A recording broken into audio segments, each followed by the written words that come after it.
에스겔서 2장 1절부터 10절까지 있는데요. 에스겔서 2장 에스겔서 2장 1152쪽에 있습니다. 제 성경은 구약성경 1152쪽 1절부터 10절까지 같이 봉독할까요? 시작. 그가 내게 이르시되 인자야 네 발로 일어서라 내가 네게 말하리라 하시며 그가 내게 말씀하실 때에 그 영이 내게 임하사 나를 일으켜 내 발로 세우시기로 내가 그 말씀하시는 자의 소리를 들으니 내게 이르시되 인자야 내가 너를 이스라엘 자손 곧 패역한 백성 나를 배반하는 자에게 보내노라. 그들과 그 조상들이 내게 범죄하여 오늘까지 이르렀나니 이 자손은 얼굴이 뻔뻔하고 마음이 굳은 자니라. 내가 너를 그들에게 보내노니 너는 그들에게 이르기를 주 여호와의 말씀이 이러하시다 하라. 그들은 패역한 족속이라. 그들이 듣든지 아니 듣든지 그들 가운데 선지자가 있음을 알지니라. 인자야 너는 비록 가시와 찔레와 함께 있으며 전갈 가운데 거주할지라도 그들을 두려워하지 말고 그들의 말을 두려워하지 말지어다. 그들은 패역한 족속이라도 그 말을 두려워하지 말며 그 얼굴을 무서워하지 말지어다. 그들은 심히 패역한 자라. 그들이 듣든지 아니 듣든지 너는 내 말로 고할지어다. 너 인자야 내가 네게 이르는 말을 듣고 그 패역한 족속같이 패역하지 말고 네 입을 벌리고 내가 네게 주는 것을 먹으라 하시기로 내가 보니 보라 한 손이 나를 향하여 펴지고 보라 그 안에 두루마리 책이 있더라. 그가 그것을 내 앞에 펴시니 그 안팎에 글이 있는데 그 위에 애가와 애곡과 재앙의 말이 기록되었더라. 아멘.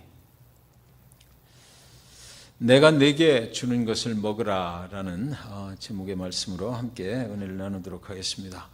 열왕기상 18장 또 19장에 보면 엘리야 선지자의 모습이 나오죠. 아합 왕 때에 그 바알의 450명 그리고 또 아세라 9절에 보면 아합 왕 때에 엘리야 선지자가 850명의 우상을 섬기는 그 선지자들과 싸워서 이기는 모습이 거기 나옵니다. 갈멜산의 싸움이었죠. 갈멜산에서 송아지 각을 떠가지고 그 번제단 위에 올려놓고 누가 진짜 하나님인가, 누구와 믿는 신이 진짜 하나님인가를 겨루는 그런 싸움이었어요. 그 시대를 가만히 생각해 보면 지금 오늘날 우리가 살아가는 시대보다 더 신앙적으로 혼돈스러웠던 시대가 아닌가 그런 생각을 하게 됩니다. 바알의 선지자 450명이 먼저 부르짖기 시작을 합니다. 그래도 정오가 됐는데 대낮이 됐는데도 그들이 믿는 신이 대답이 없어요. 더 크게 소리를 질러봐라. 너네 믿는 신은 지금 자고 있느냐? 묵상 중에 있느냐? 잠깐 어디 놀러 갔느냐? 잠을 자느냐? 저녁이 되도록 아무런 응답이 없었던 것입니다. 엘리야가 똑같은 방법으로 이제 송아지를 각을 떠가지고 올려놓고 돌을 주워다가 번제단 옆으로 도랑을 만들고 물을 거기다 부었습니다. 그리고 나서 응답하소서 누가 진짜 하나님인지를 알게 하소서. 내가 주의 종인 것도 알게 하소서. 내가 주의 말씀대로 행하는 것도 알게 하소서.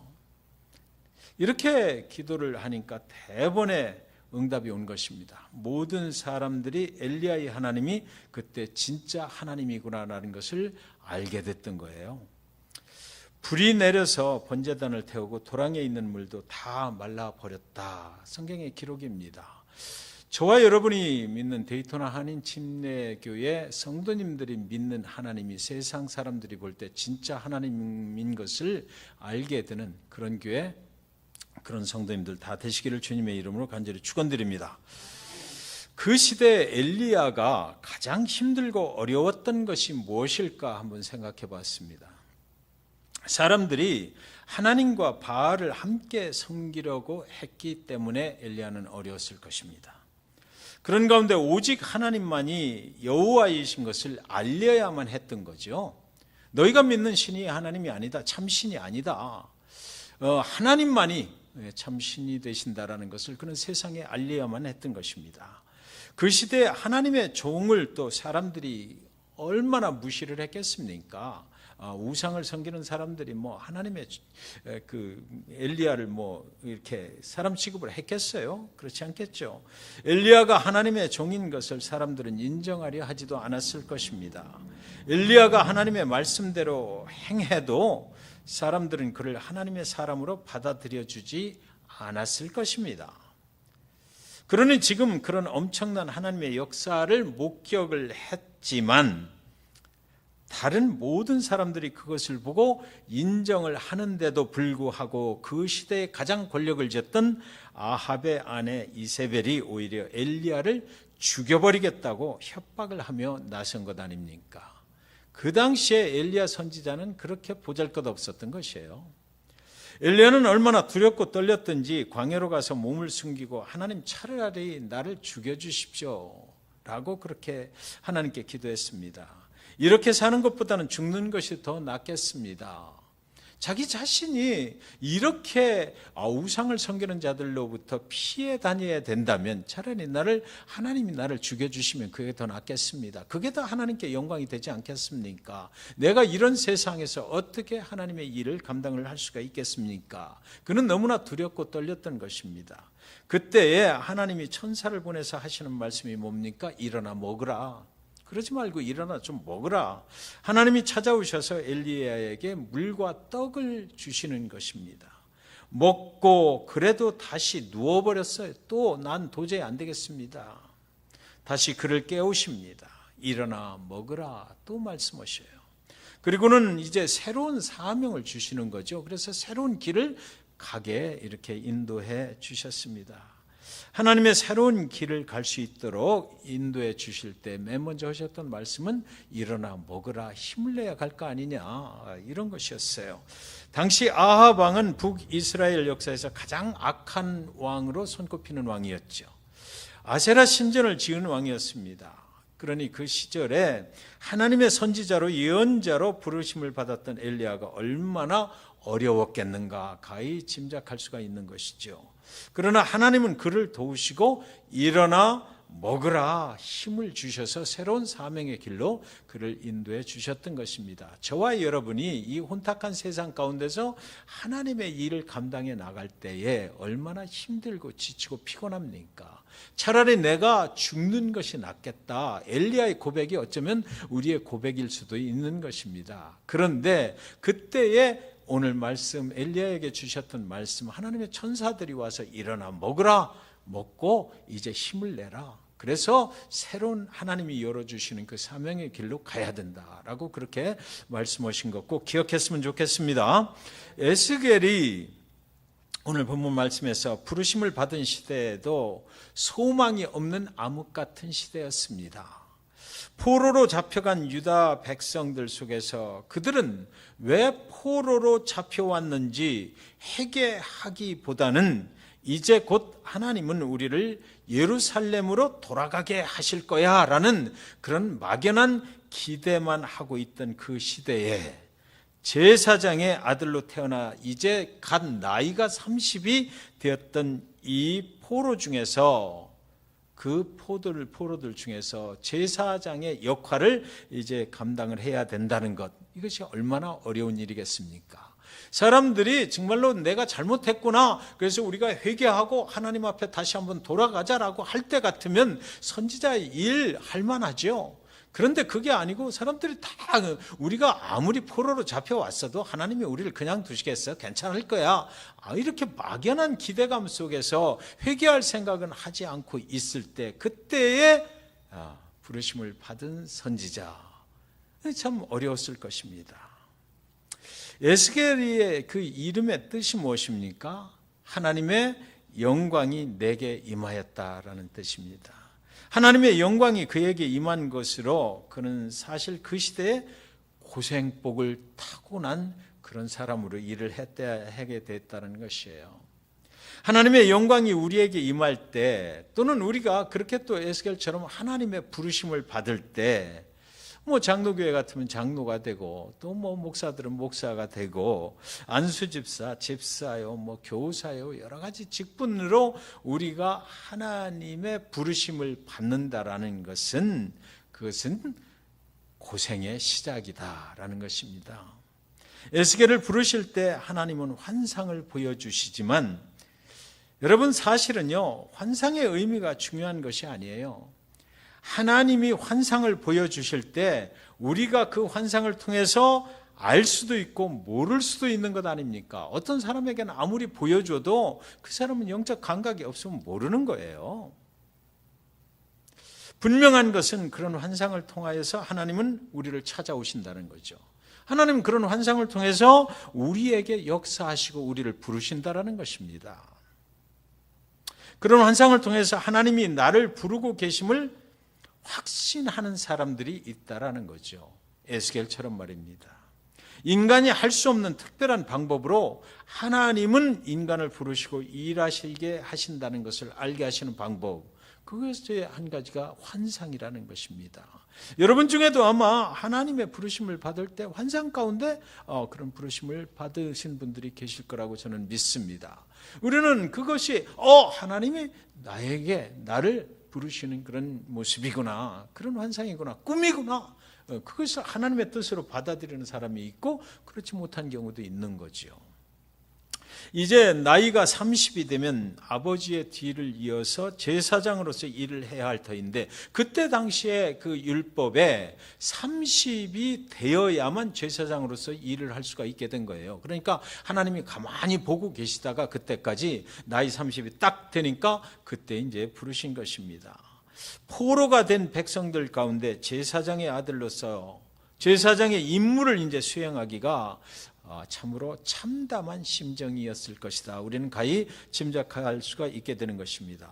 하나님의 징계 가운데 있다는 것을 인정하려 하지 않는 백성들 가운데, 이스라엘 백성들은 그것을 별로 그렇게 자기들이 하나님의 심판과 징계 가운데 있다 이렇게 생각을 안 했던 시대이거든요.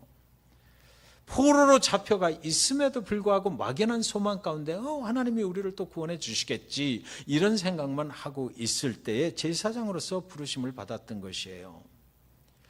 그 징계 가운데 있다는 것을 인정하려 하지 않는 백성들 가운데에 제사장으로서 뭘 해야 됩니까? 심판과 또 사랑과 또 예언의 말씀을 선포한다는 것, 그것은 굉장히 어려운 일이었을 것이다라는 거죠. 에스겔은 좌절할 수밖에 없는 상황 속에서 오늘 하나님의 선지자로 일을 해야만 했던 것입니다. 소망이 없는 가운데 거기다 대고 심판의 메시지, 때로는 사랑의 메시지, 회복의 메시지를 선포를 해야만 했던 것이에요. 오늘날 같은 시대에 부르심을 받은 사람들처럼 말입니다. 1절에 보면 그래서 인자야 네 발로 일어서라, 여기 또 일어서라라는 말이 있어요. 엘리야에게도 주신 말씀, 일어나 먹으라 그랬잖아요. 차라리 내가 죽는 것이 낫겠다, 정말로 포기하고 싶다라고 할 때에 일어나 먹으라 하셨던 그 하나님께서 지금 에스겔에게도 인자야 네 발로 일어서라 이렇게 말씀하십니다.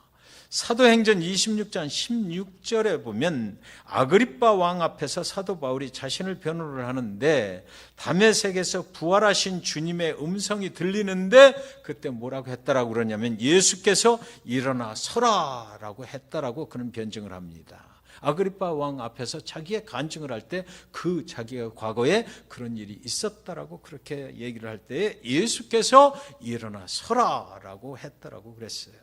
하나님의 일을 하는 것은 쉬운 일이 아니죠. 어떤 일을 하는지는 각자 다르겠지만, 각자 부르심을 받은 것은 다르겠지만, 그러나 여하튼 하나님의 부르심을 받고 하나님의 일을 한다는 것은 굉장히 어려운 일입니다. 쉬운 일이 절대로 아니에요. 그러니까 각오를 하지 않으면 이거는 도대체 할 수가 없는 일이다라는 것입니다. 제가 생각했어요. 우리 집사님이 오늘 찬양을 이렇게 몇 장이나 됩니까? 이걸 다 카피를 해서 준비를 해 오셨는데, 옛날에 저도 찬양 인도 할 때가 있었거든요. 일주일 내내 생각을 하는 거죠. 이번 주에는 무슨 찬양을 해야 되나.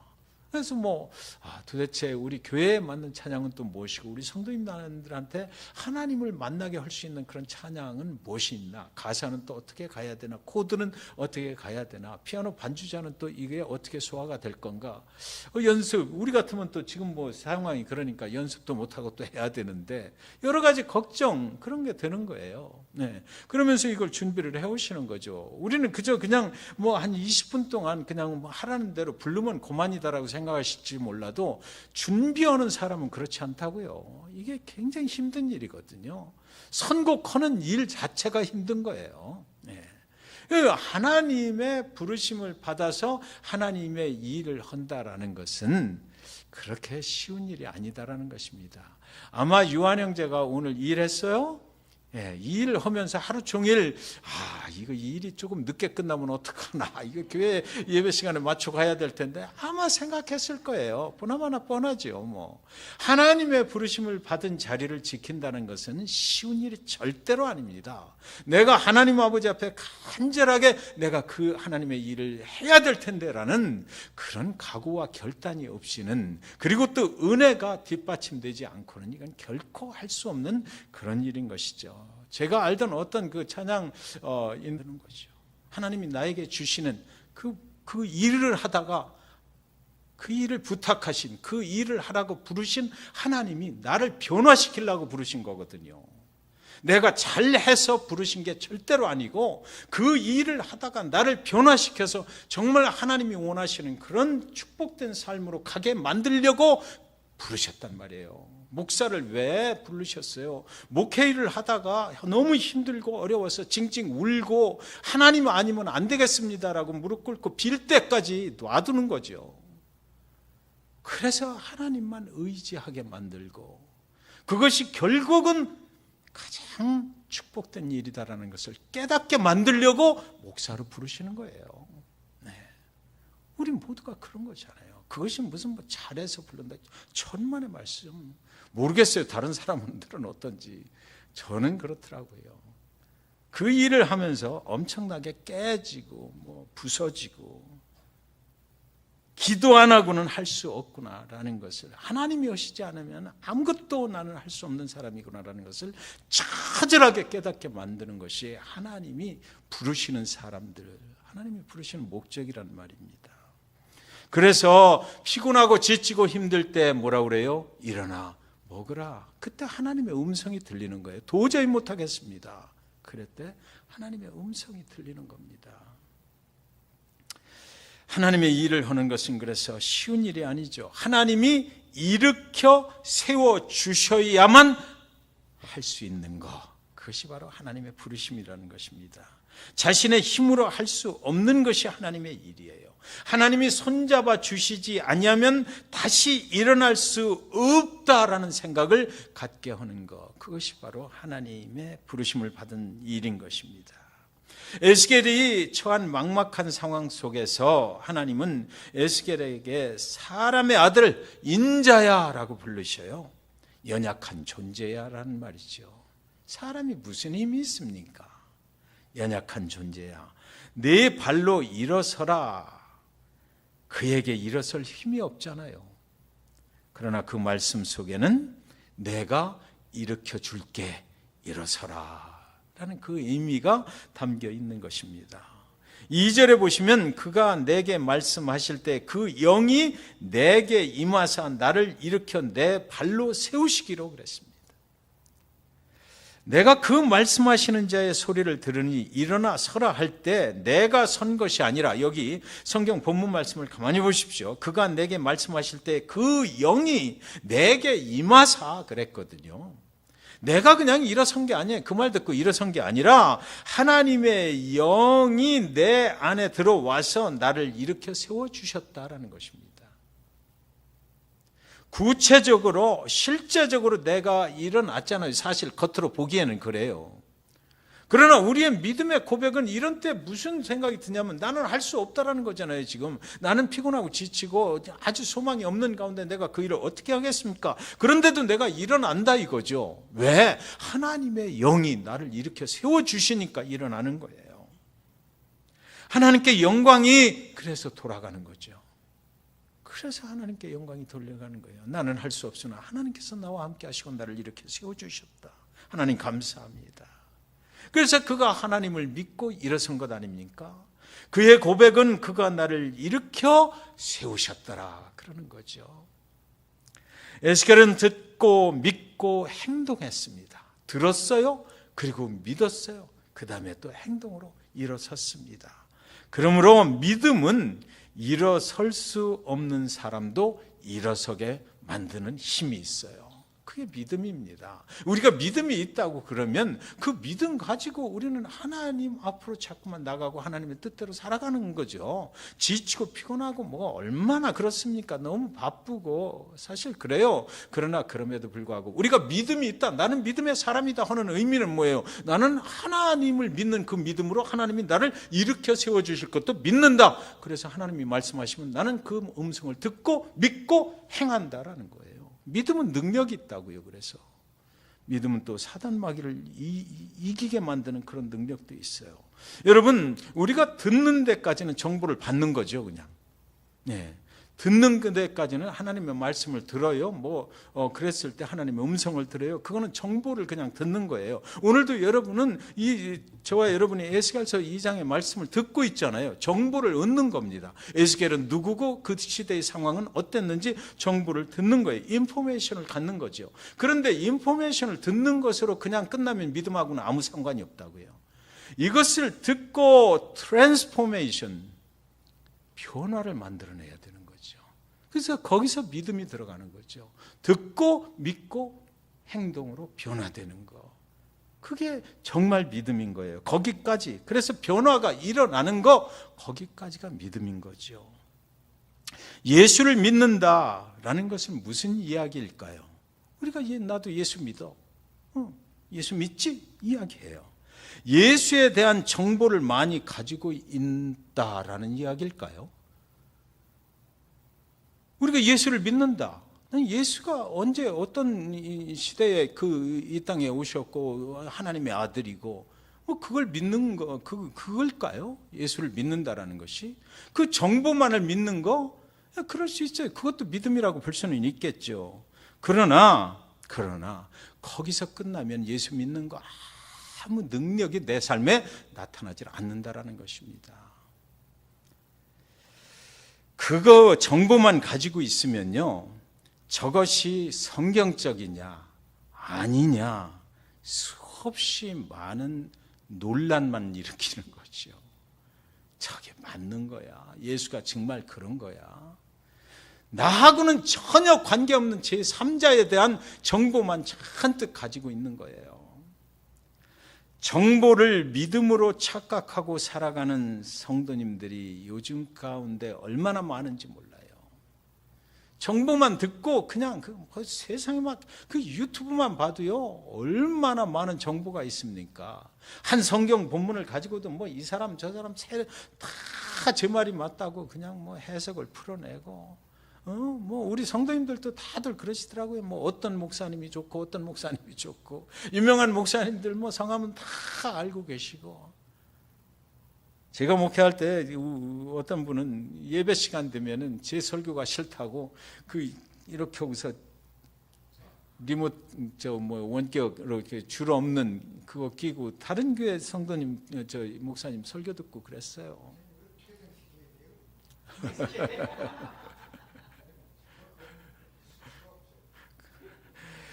그런 시대를 우리는 살고 있다고요. 우리는 그런 시대에 하나님의 부르심을 받은 사람으로 하나님의 일을 하는 거예요. 그 시대에. 정보, 그것을 믿음으로 착각하지 마십시오. 들은 만큼 변화되는 것이 예수를 믿는 거예요. 변화되지 못한 사람이 하나님의 교회 일을 할 수가 있을까요? No, I don't think so. 정보만 잔뜩 가지고 있는 것으로 교회 일을 할 수가 없어요. 사실은 가만히 보면 그런 정보만 가지고 있는 사람들은 또 교회 일을 하려고 하지도 않더라고요. 다른 사람들 하는 거 그 정보를 가지고 심판하고 정죄하는 일만 하려고 그러지 사실 현장에서 뛰지를 않아요.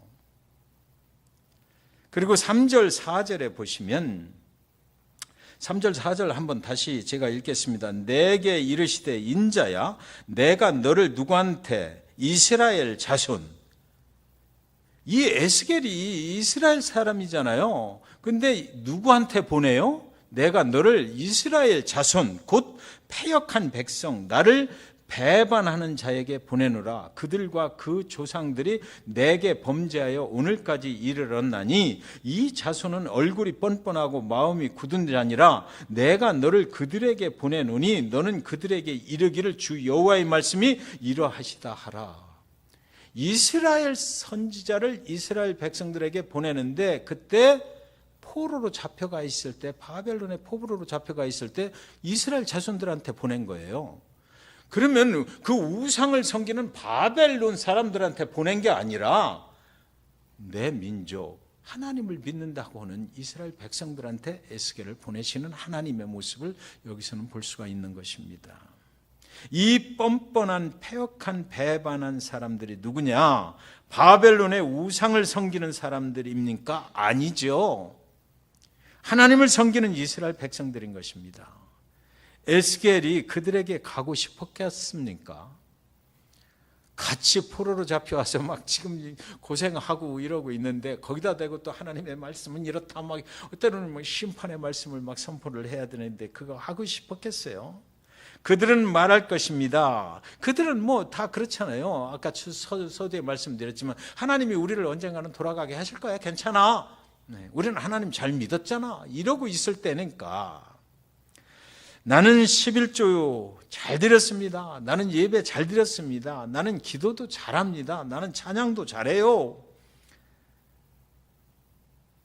그런데 하나님이 그들을 보내실 때 뭐라고요? 그들을 뭐라고 그러셨어요? 패역한 백성들에게 보낸다 그랬어요.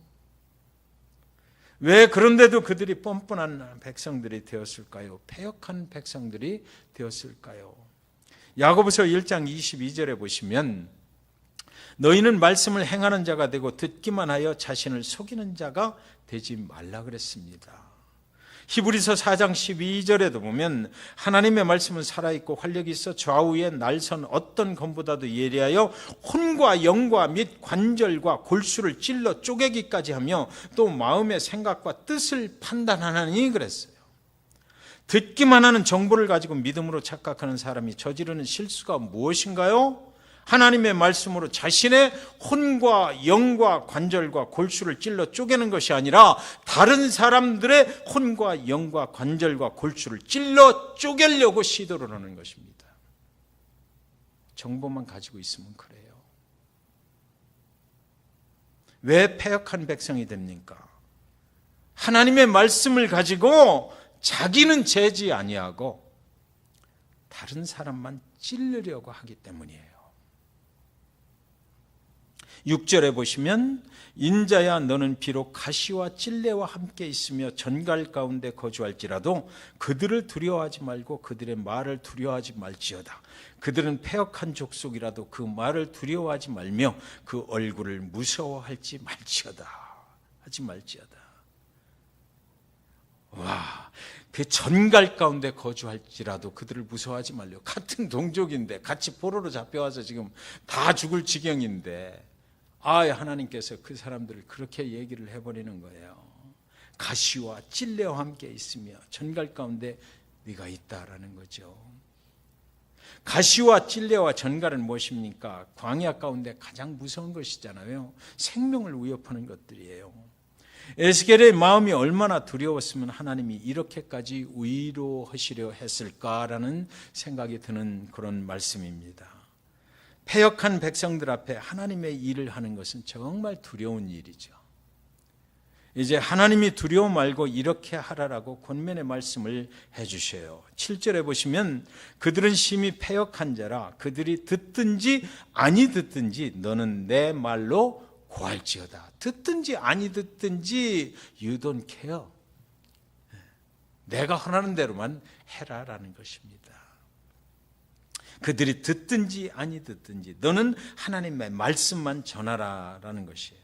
변화되든지 아니 되든지 너는 전하기만 해라. 그것이 네 몫이다라는 것입니다. 그 뒤에까지 생각하면 네가 두려워서 일을 하겠느냐? 그 뒤는 내가 책임을 질 테니까, 내가 알아서 할 테니까 너는 전하기만 해라. 내 말이 아니고 내 말을 전하라라는 것입니다. 하나님과 백성들 사이에서 너는 하나님이 하는 말을 그 백성들 앞에 그냥 담대하게 전해라. 그것이 네가 할 일이다라는 것입니다. 그러니까 때로는 그 백성들의 얼굴을 가만히 보면 이 말을 했다가는 정말 저 사람들이 나를 가만둘까 싶을 때도 있겠죠. 하나님이 말씀하시는 거예요. 너 그거 생각하지 마. 듣든지 아니 듣든지 그 사람들이 너를 두렵게 만들든지 너를 죽이려고 덤비든지 생각하지 말고 그저 내가 하라는 말만 전하면 돼라는 것이에요. 이것이 사실은 설교자의 몫이죠. 네. 이것 때문에 오늘날도 하나님은 설교자들을 통해서 하나님의 말씀을 백성들에게 전하게 하시는 거예요. 사람의 눈치를 보고 그러면 어떻게 이 일을 하겠어요? 못하죠. 그러니까 성도님들도 목사가 오늘 나를 아주 타겟으로 놓고 찔르네 이런 소리 하시면 안 되는 거예요. 목사는 목사 일을 하는 겁니다. 그게 약해져 버리면 사람의 눈치를 보고 그걸 할 수 있겠어요? 못하죠. 하나님의 말씀을 있는 대로 증거하는 수밖에 없는 거예요. 그것이 그 사람은 하나님께 순종하는 길이기 때문에요. 그러나 또 그런 건 있죠. 그렇게 해서 막 저거 하면 안 되겠죠. 그걸 일부러 막 그러면 안 되겠죠. 우리가 신학교에서 설교학을 공부를 할 때 전 사실은 다른 과목은 막 B 받고 C 받은 것도 있고 막 그랬어요. 근데 설교학은 A+를 받았어요. 거기 제가 졸업한 학교에 설교학 교수님들이 아주 진짜 세계적으로 유명하신 분들이에요. 그래서 지금은 영어로 설교를 못해요. 근데 숙제를 내주면 해야 돼요. 그럼 프랙티스 할 때 학생들이 같이 공부하는 학생들이 다 평가표를 갖고 있습니다. 한 사람 한 사람 나와서 이제 다음 시간엔 누구 다음 시간엔 나가서 하는 거예요. 그럼 학생들이 전부 다 거기다 제가 하는 그 설교를 듣고 원고가 없이 해야 됩니다. 그럼 마킹을 하는 거죠. 그래가지고 그걸 종합을 해서 교수가 그걸 채점을 해주는 거예요, 나중에.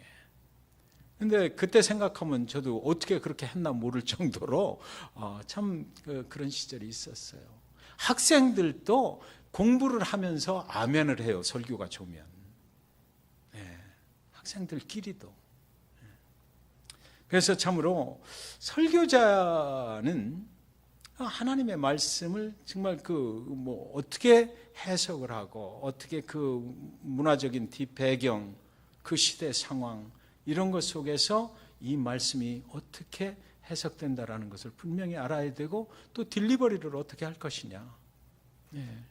그렇잖아요. 여러분들도 듣다 보면 어떤 사람은 그냥 가만히 서서 할 때도 있고 어떤 목사님은 또 왔다 갔다 하면서 할 때도 있고 그때 저희들은 그런 걸 보여줘요. 비디오를 유명한 역대 그 유명한 설교자들의 설교 모습 같은 거. 그러면 어떤 분은 그렇죠. 설교하다 말고 안경을 탁 벗어요. 그러면 교수가 딱 멈추죠. 저 안경을 왜 벗겼느냐? 저 사람이 지금 눈이 가려워서 벗는 거냐? 아니라는 거예요. 저건 다 딜리버리 할 때 하나님의 말씀을 딜리버리 할 때 계획적으로 하는 거다라는 거죠. 그러므로 인해서 그 순간 설교자에게 집중을 하고 지금 아주 중요한 말씀을 내가 전하고 있다. 잘 들어라라는 표시라는 겁니다. 그러니까 참으로 좋은 설교자가 되고 한다는 것은 그렇게 쉬운 일은 아닌 것 같아요. 그래서 여기 그들이 듣든지 아니 듣든지 너는 하나님의 말씀을 전하라. 이거 분명히 알고 있는 사람이 또 잘하는 거죠. 변화되든지 아니 되든지 너는 전하기만 하라는 것입니다. 내 말이 아니고 내 말을 하라는 거예요. 고할지어다 전할지어다 대언자가 되라는 것이죠. 메신저가 되라는 것입니다. 다 설교를 듣고 은혜 받아서 변화되었으면 좋겠습니다만, 그러나 그렇게 되지 않더라도 듣든지 아니 듣든지 전하라는 것입니다. 정말 제일 어려울 때는 언제입니까? 안 들을 때거든요. 전부 다 외면하는 것 같을 때, 거기도 그냥 벽을 치는 것 같은 설교를 해야 될 때도 있어요. 설교자가 설교의 능력이 없어서 그럴 수도 있고, 어떤 때는 설교자와 성도님들 간에 어떤 영적인 갈등이 있어서 먹혀들지 않을 때도 있죠. 설교하면서 그거 다 느끼거든요. 어떤 때는 완전히 배척하는 그런 분위기 속에서도 또 설교는 해야 돼요. 그것이 오늘 에스겔에게 하나님이 하시는 말씀이에요.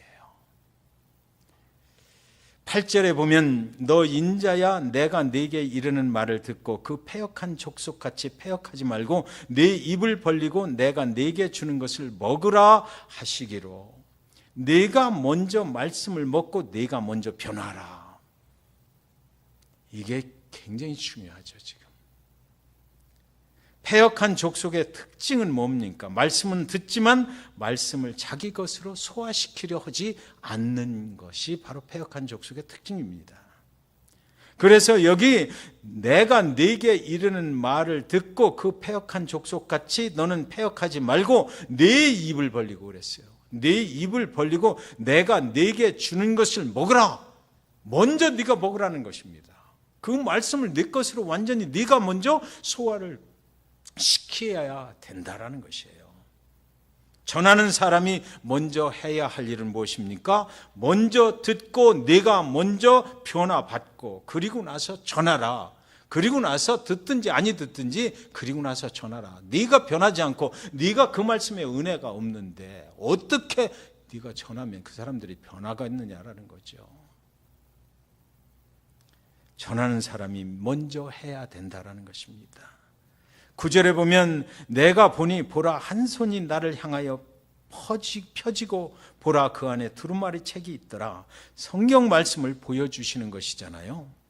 세상에 참 듣기 좋은 하나님의 말씀이 이 시대에 넘치고 있습니다.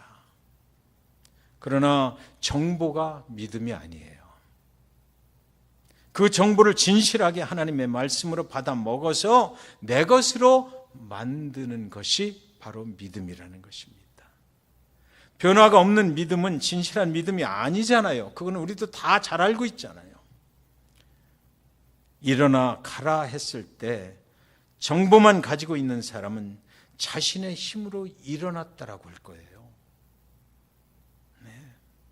그러나 그 말씀이 당신의 혼과 영과 관절과 골수를 찔러 쪼갠 사람은 내가 일어섰다라고 안 하죠. 하나님의 힘으로 일어서게 되었다라고 말하는 것이에요. 저와 여러분의 인생 누가 일으켜 세워주셨나요?